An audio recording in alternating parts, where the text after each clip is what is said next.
Hi everyone, my name is Madison. I'm a program educator at Cornell Cooperative Extension of St. Lawrence County, and today we're going to be continuing our discussion about caring for houseplants. I hope that all of your plants are thriving and doing well.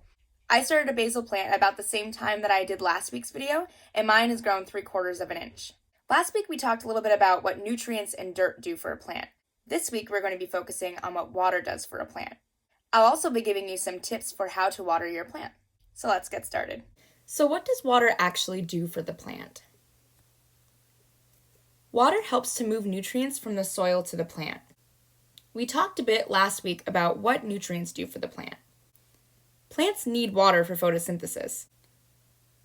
Water is absorbed by the plant's roots. It then travels through a plant's stems to the chloroplasts in the leaves. We will talk more about photosynthesis and chloroplasts in our plants and sunlight video next week. We are now going to do an experiment that will show the way that water is absorbed in plants. You will need water, food coloring, a clear cup, and cabbage.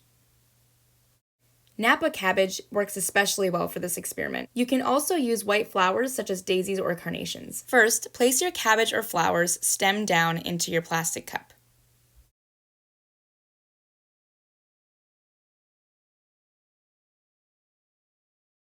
Then add water into your cup.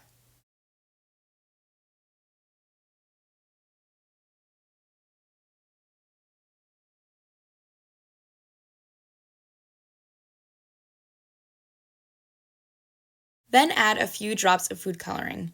10 drops will make the color very vibrant.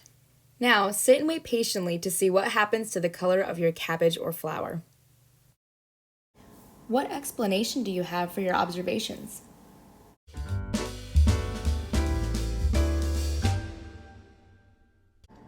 Too much water can rot the roots of a plant, but too little water can make it wilt. You should plan to check on your plants about once or twice a week to check if they need more water. Although you can schedule watering times, it's really important to check in with your plant and see if it actually needs more water. One of the ways that you can do this is to use a toothpick.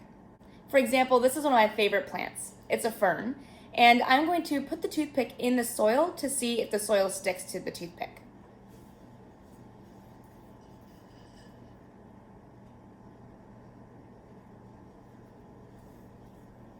As you can see, there's a bit of soil here on the toothpick. This means that it probably does not have to be watered right now. If I took the toothpick out and there was no soil on it, it means that it's dry and needs some more water. So be sure to always check with the toothpick before you give your plant more water. There are also two ways that you can water a plant. You can either water it directly into the soil close to the roots, or you can dump water into the tray at the bottom. If you dump water into that tray, it means the plant will only take the water in as much as it needs. So when the plant is dry, water will go from the tray up into the holes at the bottom of the tray and up into the soil.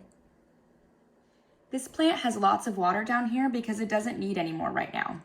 As you can see, the soil is still very wet. Thank you for experimenting with water and plants with me today. If you'd like to send me any pictures of your experiment or any pictures of your plants, you can email me at mpo34@cornell.edu. Bye!